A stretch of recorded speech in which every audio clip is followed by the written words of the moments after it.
responderé. Dice también que el que busca encuentra, que el que toca se le abre. Señor, en esta hora estamos yendo delante de tu santo trono pidiendo tu auxilio en medio de este tiempo que dedicamos a acercarnos a tu palabra. Dios mío, danos el discernimiento necesario para poder asimilar de ellas todas las cosas que tú has previsto que sean para edificación de tu pueblo, Señor. Te damos la gloria a ti, sabiendo, Señor, que eres tú el único que la merece, y te pedimos que apresures los pasos y cuide a los hermanos que vienen en camino, Señor, que tengan la oportunidad de acercarse a tu palabra y conocer más de ella. Y, Señor, pedimos que tú bendigas este tiempo y que sea para gloria y honra tuya, y que me uses como instrumento tuyo para llevar a tu pueblo tu palabra. A ti te damos la gloria, Señor, en el nombre de Jesús. Amén. Bueno, hermanos, estábamos en la clase anterior en el párrafo 6, estamos en la página 12, estábamos en este párrafo acá de la confesión de fe, y nos habíamos quedado en la última parte. Habíamos visto como solo Dios no ha escogido un número determinado para sus escogidos. Dice que es inmutable ese número. Además que habíamos visto que Dios en su eterna soberanía y sabiduría y conforme a su santa voluntad ha decidido quiénes para su gloria iban a ser salvados y quién iban a ser recibir conforme a sus pecados el juicio que le corresponde. Habíamos visto que no solo Dios determina ese número, que no solo Dios determina a quiénes para un grupo y quiénes para otro, sino que garantiza los medios que aseguran que se cumplan sus propósitos. Ahora, habíamos visto más bien la parte de los que son tanto hombres como ángeles destinados para salvación, pero nos habíamos quedado en esta parte de la reprobación, aquellos que Dios en su sabiduría le ha designado para que reciban el justo juicio que merecen conforme a sus pecados. Y nos habíamos quedado en esa diapositiva el decreto de reprobación. Recuérdense que estamos en el capítulo 3 que se refiere a los decretos eternos de Dios. El decreto de reprobación, más bien este término de reprobación se usa en otras esferas de la vida. Sabemos que cuando alguien que hace un examen dice no, reprobó, sabemos que está suspenso, es decir, que no pasó el examen conforme al contenido que puso en él, y por tanto, en otras palabras, desaprobó la prueba. Bueno, algo parecido es este decreto de reprobación. Aquellos que Dios dijo, no pasaste la prueba, por tanto no vas a estar dentro del grupo escogido. Dice, Dios ha determinado tratar a todos los que quedan en pecado con estricta justicia. Y pudiéramos preguntarnos, oye, ¿es justo que la gente vaya al infierno? Bueno, que es justicia, es precisamente cuando usted busca su significado en el vocabulario, en el diccionario, es que usted reciba conforme a lo que se merece. Si usted está en pecado, ¿qué es lo que merece? Juicio. Por tanto, la justicia de Dios es manifestada en aquellos que andan en pecado. Por supuesto que sí, porque ellos van a recibir conforme a sus pecados. Dice, Dios ha determinado tratar a todos los que quedan en pecado con estricta justicia, conforme a sus propios méritos, para alabanza de su justicia, que demanda el castigo de todo pecado por el que no haya hecho expiación. Habíamos visto también, y nos aclaraba, lo voy a leer en este párrafo 6, dice que así como Dios ha designado a los elegidos para la gloria, de la misma manera, por el propósito eterno y liberísimo, es decir, siempre ha sido ese propósito, y liberísimo, es decir, que nada interfirió en la voluntad de Dios, sino que fue Él en su propia voluntad quien lo decidió. Ha preordenado todos los medios para ello. Sí, no solo garantizó un grupo para acá y otro para allá, sino todos los medios para que se cumpliera el propósito en cada uno de esos dos grupos, por decirlo de alguna manera. Por lo tanto, los que son escogidos, habiendo caído en Adán, son redimidos por Cristo. Ahora, fíjense cómo la última parte de este párrafo, para quién especifica, para quién esta redención de Cristo. Dice, son redimidos por Cristo eficazmente, llamados a la fe en Cristo por su Espíritu, obrando a su debido tiempo. Son justificados, adoptados, santificados y guardados por su poder mediante la fe. Fíjense, esta es la condición, mediante la fe, para salvación. Nadie más, fíjense cómo lo especifica, nadie más es redimido por Cristo o eficazmente llamado, justificado, adoptado, santificado y salvo, sino solamente los escogidos. Es decir, ese grupo que, por decirlo de alguna manera, que el Señor en su eterna y liberísima voluntad escogió para salvación, son aquellos que van a recibir esa redención que nos brindó nuestro Señor Jesucristo en la cruz del Calvario. Y bueno, este decreto de reprobación son aquellos que no entraron en ese grupo que recibieron redención. Este decreto de reprobación incluye dos aspectos fundamentales. Primero, estricta justicia, así conforme a los pecados así recibirán.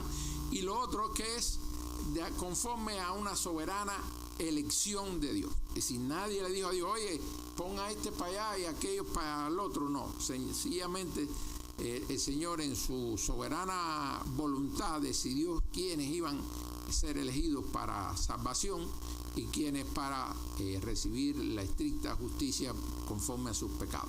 Si esos son dos aspectos fundamentales que se pueden decir que el aspecto de que el decreto de reprobación incluye. Ahora miren cómo estos textos nos ayudan a buscar, es decir, a reafirmar en la palabra estas cosas que nos dice la confesión de fe. Dice, la reprobación no es solo soberana, también es judicial. Dice, porque Dios ha determinado tratar a los reprobados precisamente conforme a sus méritos y a la vista de su absoluta justicia. Repito, Dios ha determinado tratar a los reprobados precisamente conforme a sus méritos, y sabemos cuáles son esos méritos. Si usted es bueno haciendo pecado, bueno, conforme a ese mérito que usted tiene o desmérito practicando el pecado, así mismo va a venir el juicio sobre usted por la absoluta justicia de Dios. Fíjense lo que nos dice 2 Corintios 5:10. Dice, porque es necesario que todos nosotros compadezcamos ante el tribunal de Cristo para que cada uno reciba según lo que haya hecho mientras estaba en el cuerpo, sea bueno o sea malo. Así que trate de reunir en su aval, su favor, buenas obras para que el día del juicio usted tenga cosas a su favor. Dice, Dios ha ordenado a los no elegidos para la deshonra y para la ira por sus pecados y para alabanza de su gloriosa justicia.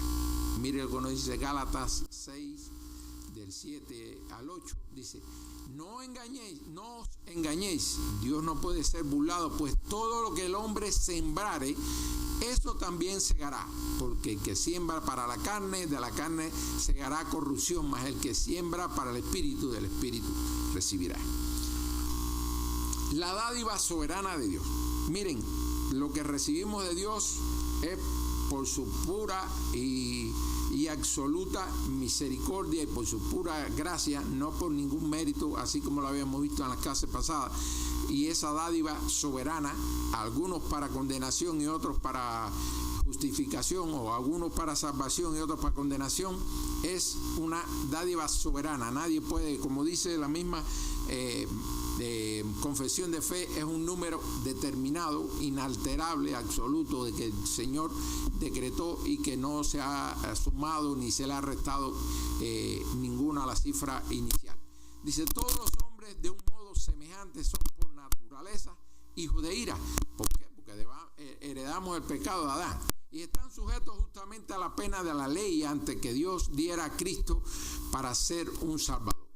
Es decir, nosotros heredamos esa herencia pecaminosa de Adán y gracias a Cristo que en la cruz ahí nos redimió, podemos tener esperanza de vida eterna conforme al plan perfecto del Señor. Dice, por estar ellos en este estado, sí, en el estado de pecado, fue absolutamente indispensable el sacrificio de Jesucristo. La única manera que teníamos nosotros de encontrar redención ante nuestra condición pecaminosa fue el sacrificio de Jesucristo.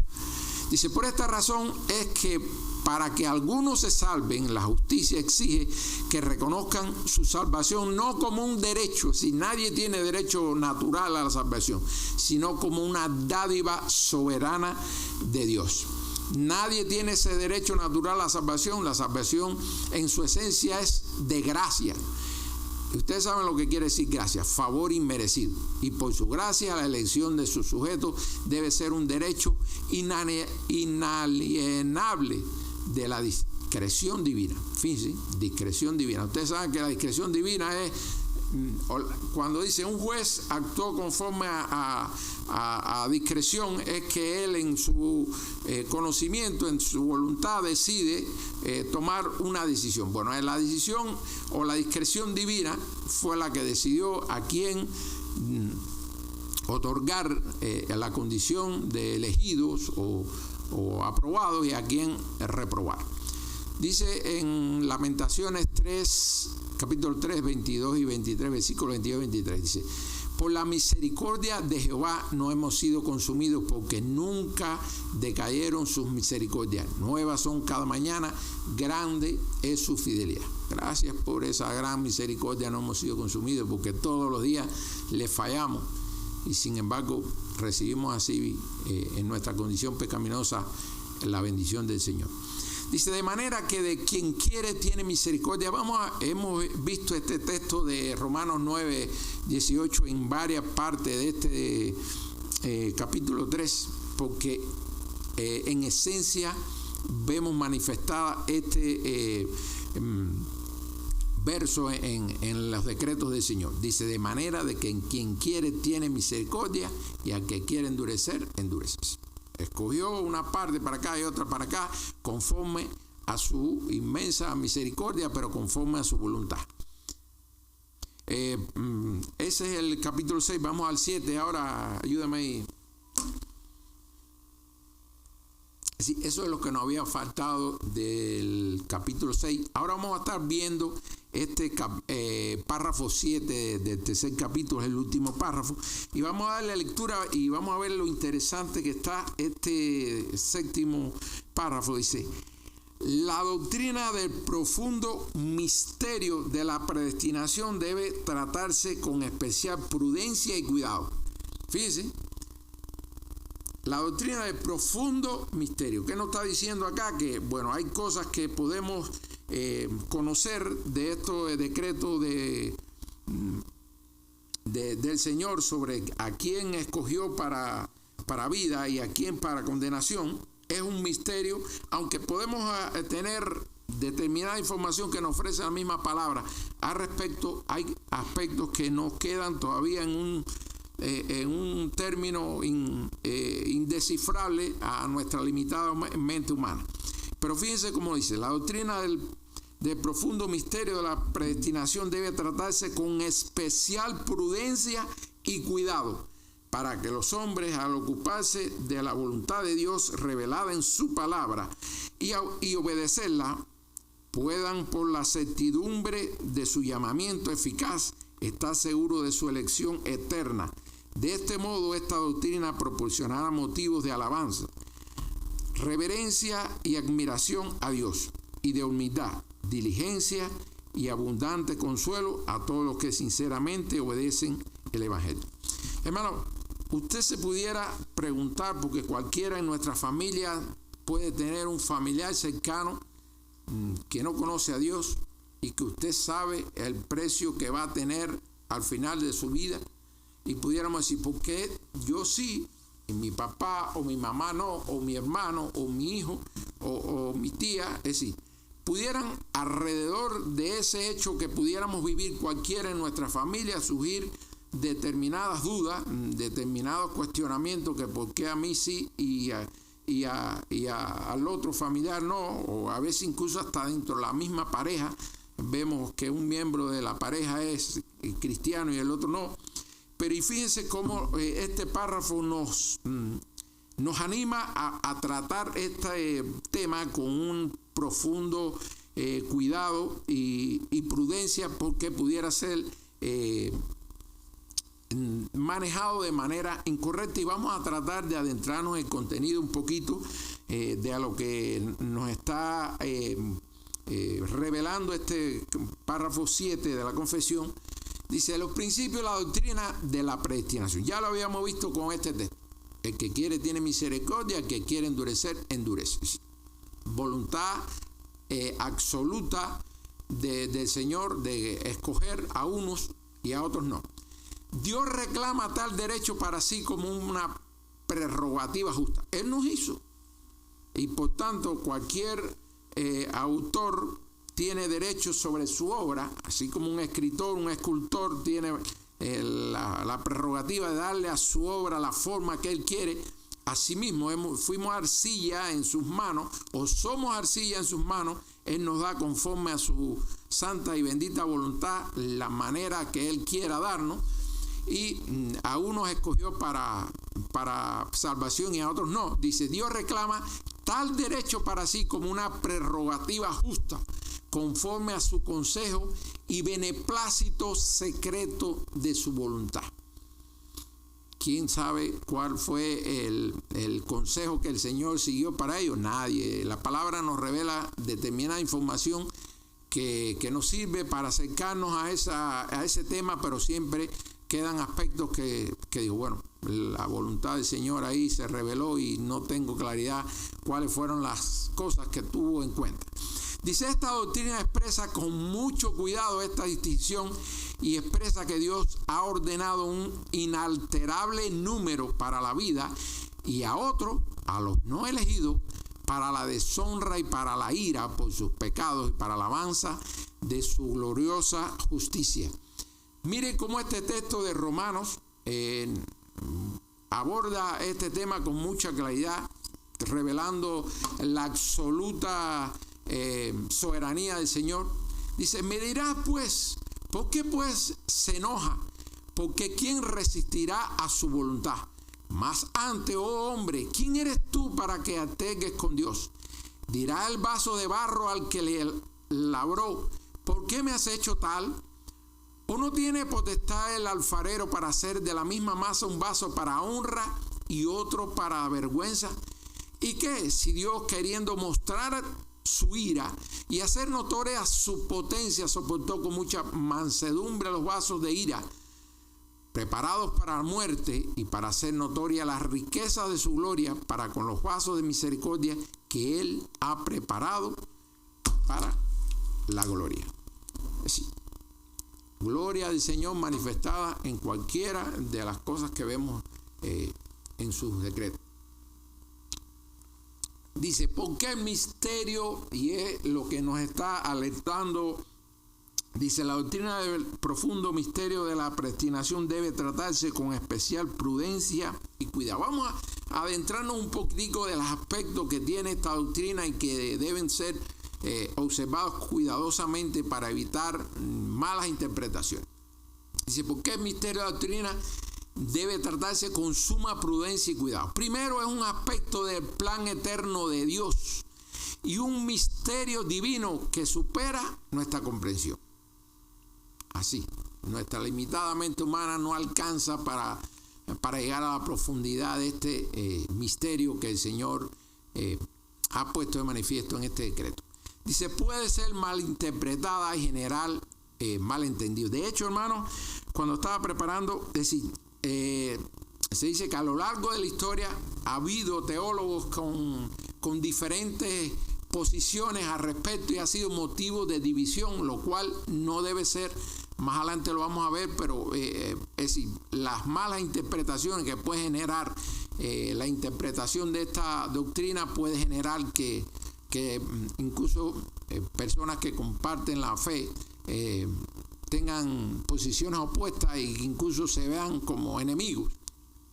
Dice: tiene un impacto emocional significativo. Algunos pueden sentirse consolados por la seguridad de la elección divina. Así, cualquiera, el pastor alertado, no todos los que vienen a la iglesia son salvos, sino aquellos que han sido redimidos verdaderamente por la fe y tienen una conducta que se manifieste frutos dignos del Espíritu. Pero pudiéramos decir, bueno, yo soy escogido, tengo una satisfacción, gracias Señor por haberme escogido, pero ¿y por qué no escogiste a mi madre? ¿Por qué no escogiste a mi hijo? ¿O por qué no escogiste a otro ser querido, cualquiera que sea, y que nosotros nos sintamos emocionalmente tocados? ¿Por qué a mí sí y a otros no? Mientras que otros pueden sentirse angustiados o confundidos. Es decir, algunos contentos, oiga, Dios, gracias por haberme escogido, pero quizás otros no. Dice, no debe eclipsar, es decir, no debe empañar, no debe ser una piedra de tropiezo la importancia de la gracia y la fe. Es decir, la gracia y la fe deben tener la importancia que se merecen, y ninguna de estas interpretaciones erróneas o no correctas que podamos hacer de esta doctrina deben mermar nuestra fe y la confianza en la gracia infinita de nuestro Dios. Dice, puede generar divisiones y si no se maneja con cuidado. Ahora, otros elementos importantes de lo que habíamos dicho ahorita. Es decir, hay cosas que en las Escrituras están claras, que no hace falta ser doctor en ciencias religiosas o conocedor profundo de la palabra del Señor, porque con claridad no es revelada en la Escritura. Hay otras que no lo están tan claramente reflejadas o reveladas en la Escritura, y hay otros que sigue siendo un misterio que todavía nosotros no podemos llegar al conocimiento de ella.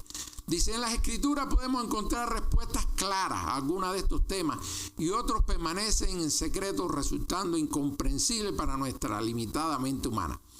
Por ejemplo, el principio de la soberanía divina nos queda absolutamente claro, y al distribuir la gracia en cualquier parte de la Biblia podemos estar dándonos cuenta de ese principio soberano del Señor, y que distribuye la gracia conforme a esa soberanía. Prueba fehacientemente, sí, ese principio soberano de la divina distribución de la gracia, prueba fehacientemente su independencia. Es decir, no depende de nadie, depende solo de Dios. Su eficacia, así que se cumple lo que Él estableció, y la fidelidad en el cumplimiento de sus promesas están claramente expresadas en su palabra, así como la separación absoluta de Dios del pecado, el cual solo tiene comunión con el hombre. Es decir, esas cosas nos quedan claras en la palabra del Señor, y que nos pueden dar una idea. Bueno, los que están en pecado tienen el precio que se merecen, y los que están en los caminos del Señor están en el otro grupo, que Dios va a tener misericordia y los va a salvar.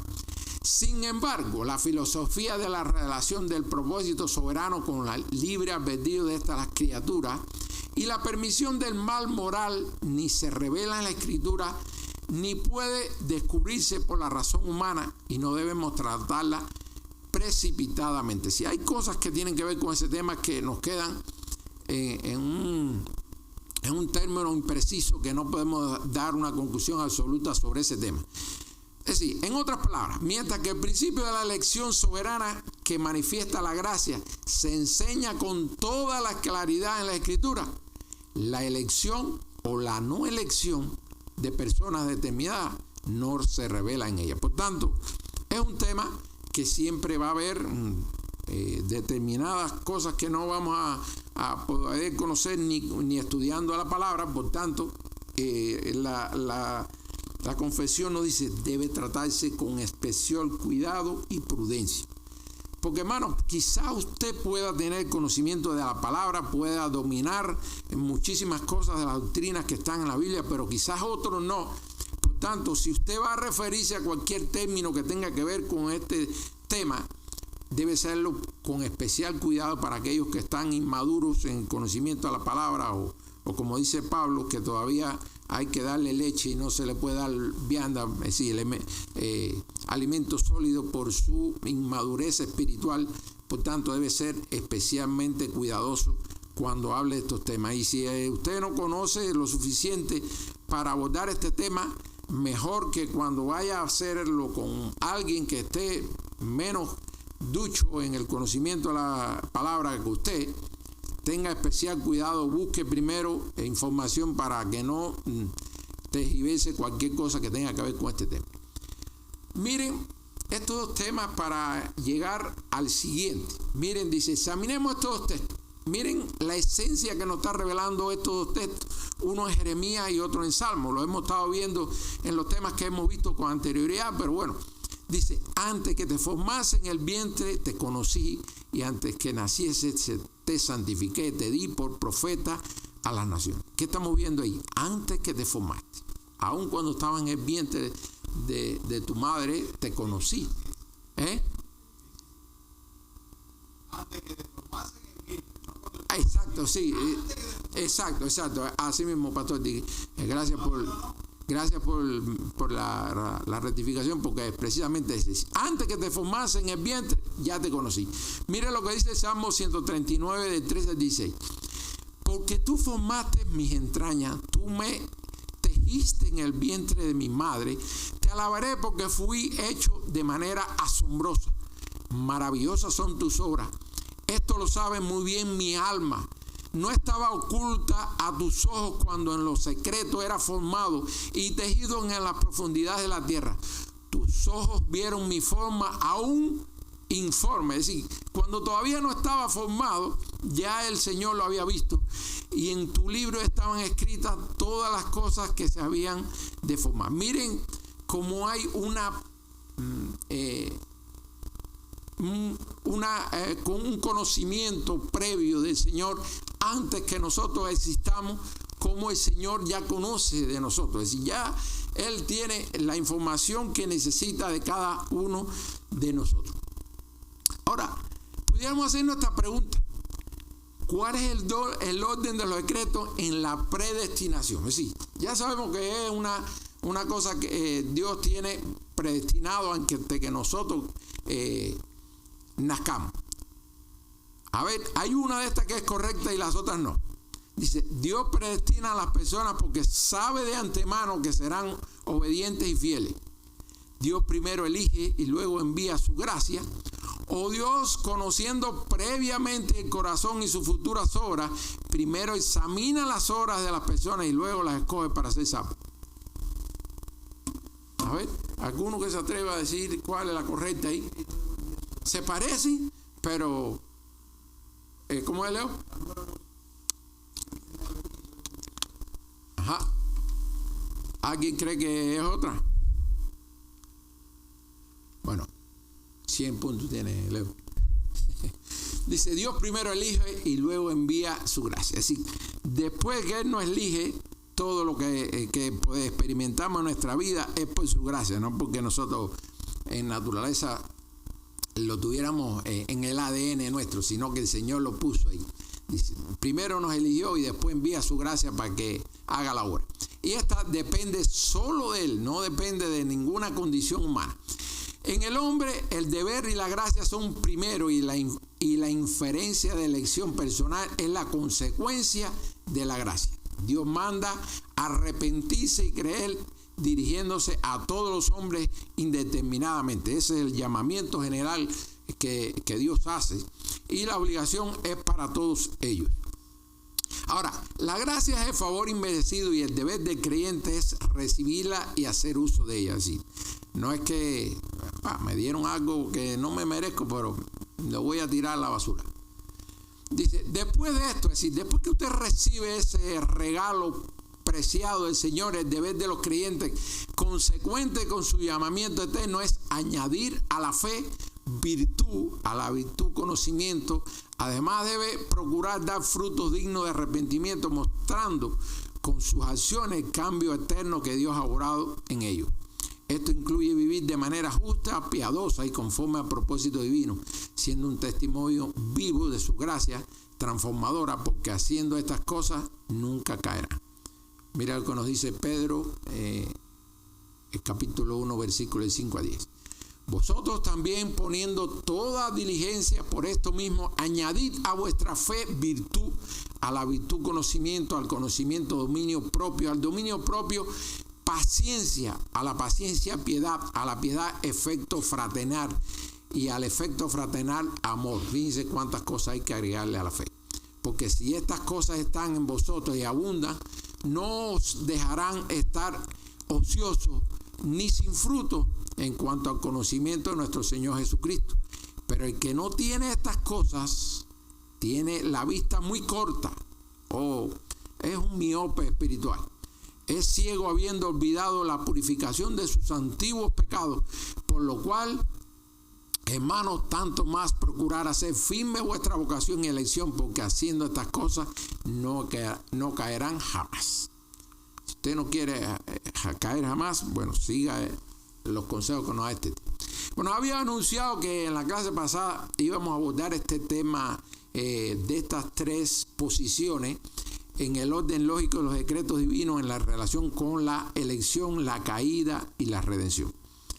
Está interesantísimo este tema porque usted va a ver cómo cada uno tiene sus méritos y algunas cosas que quizás no podamos compartir que son de esa misma orden, pero todos tienen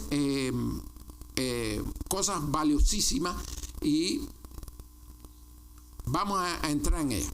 Fíjense, son estos tres términos: supralaxarianismo, infralaxarianismo y sublaxarianismo. Vamos a un poquitico para especificar qué quiere decir. Ustedes saben que el sub ese prefijo tiene un significado. El supra quiere decir antes de la caída. Si el Señor antes de la caída determinó algunas cosas, el infralaxarianismo es después de la caída el Señor hizo otras cosas, para no detallar, sino para tratar de resumir de alguna manera la posición central que define a esta corriente o interpretaciones. Y el sublaxarianismo, este término o esta posición no trata de buscar un orden cronológico, sino busca describir un orden lógico en los decretos del Señor. Vamos a entrar en detalle qué establece o qué ideas defiende esta posición de supralaxarianismo.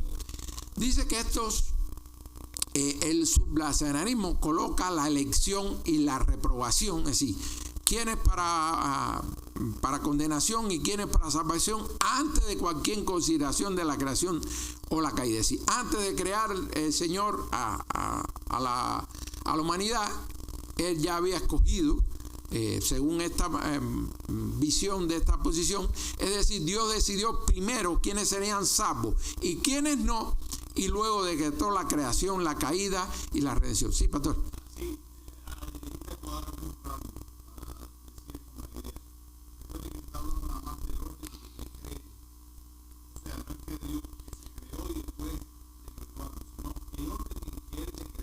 exacto. Sí, muy oportuna su señalamiento.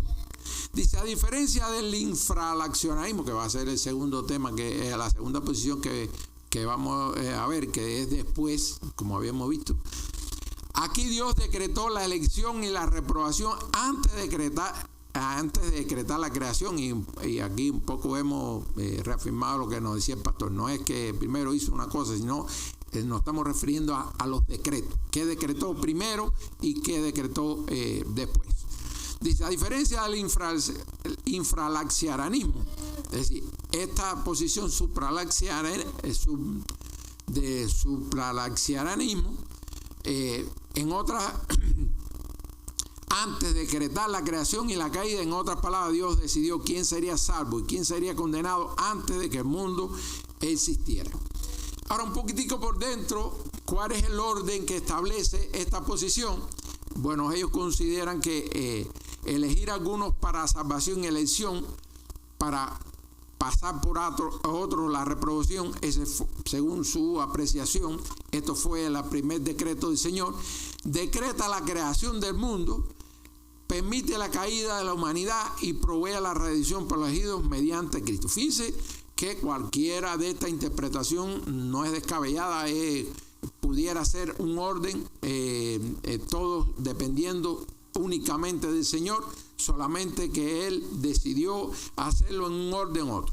Recordemos que al final son interpretaciones humanas, por tanto pueden estar una u otra de manera correctamente alineada con el orden que lo dice el Señor, pero en nada contradice que Dios haya hecho algo que está en contra de su naturaleza, ni mucho menos. Sencillamente que consideran de estas tres posiciones que lo hizo en un orden, en una determinada posición, y el otro que lo hizo en otro orden. Ahora, el énfasis teológico de esta posición del supralaxianismo es que resalta la soberanía absoluta de Dios, da prioridad a la gloria de Dios sobre cualquier otro aspecto. La crítica o el aspecto que quizás pudiera ser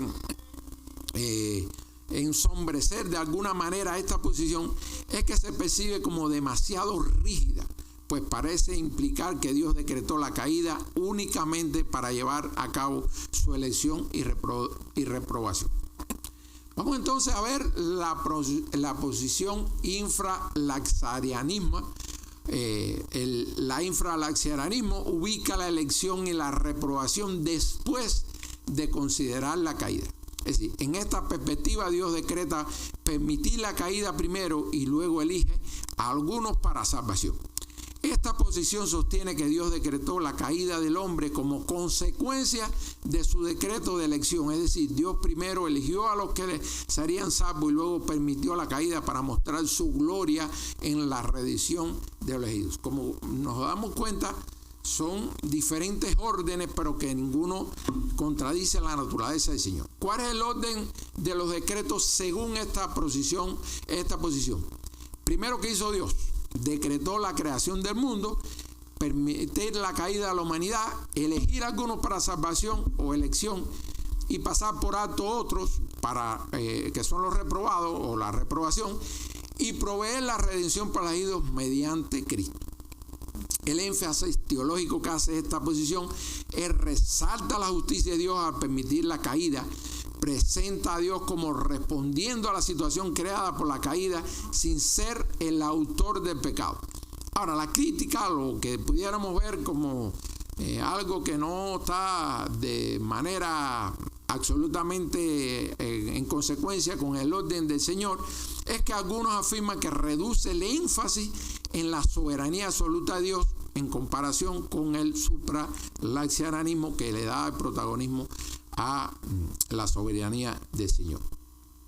Ahora, la posición sublaxarianismo, sí, esta posición un poco que no está ni en contra ni a favor de ninguna de las dos, sino que busca, como decía al inicio, un orden lógico y no precisamente un orden cronológico.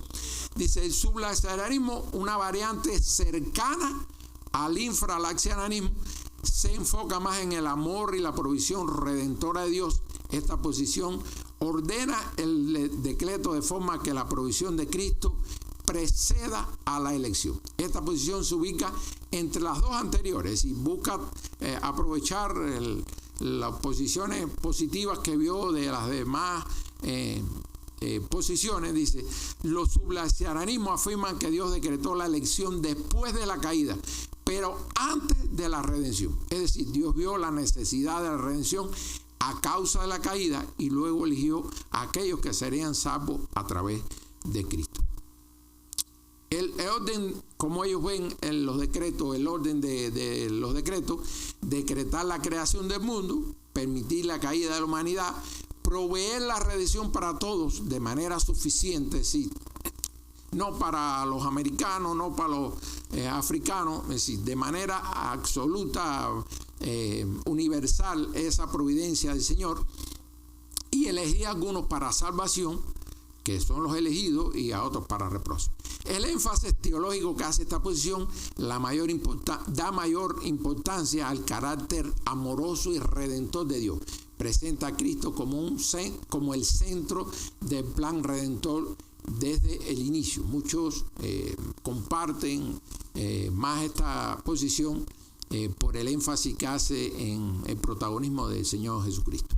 La crítica que le hacen algunos observadores a esta posición es que se percibe como una posición que se acerca al arminianismo al dar mayor énfasis a la provisión universal de la redención. Un poquito resumido lo que hemos visto en esta tabla.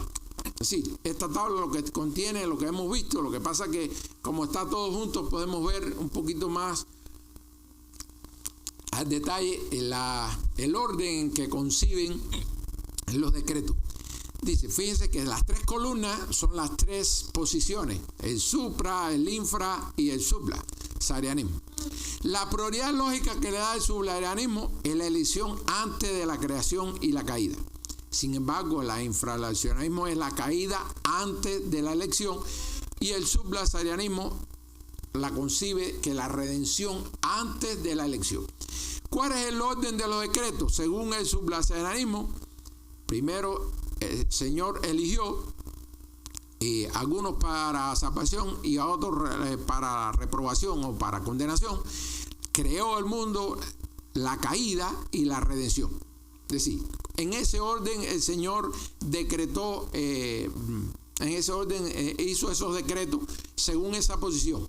El sublazarianismo, el infra, el Dios, según esa posición, primero decretó la creación, después la caída, la elección y la redención.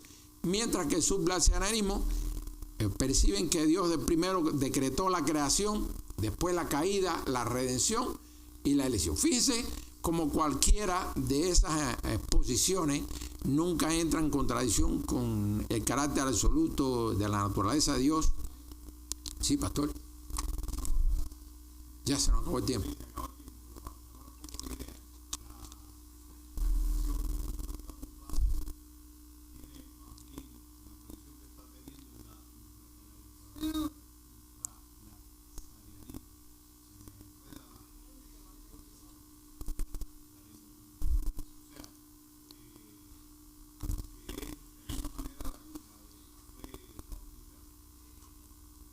Ok, terminamos la tabla.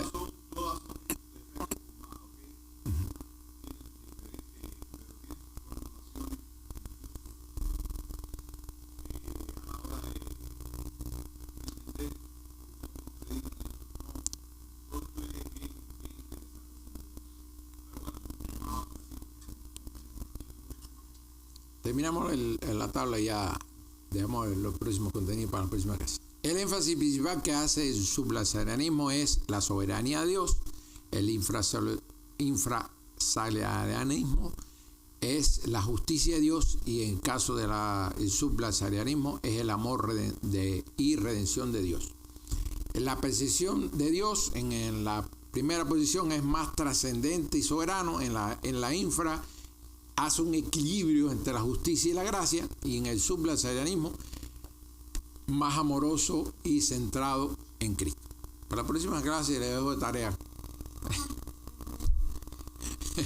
No, para la próxima clase vamos a ver un poquitico ya lo que nos queda de esto, que sin duda resulta interesante estas posiciones, pero que bueno, como decía el pastor, todas tienen sus virtudes, y como nuestra confesión se alinea más con la segunda posición, el infralacionalismo, aunque hay muchísimas que comparten el sublazarianismo por el hecho del énfasis que hace el protagonismo de Cristo en el tema de la redención. Pero igual, todas tienen sus virtudes y cosas valiosas. Bueno, hermano, les pido terminemos este tiempo con una oración.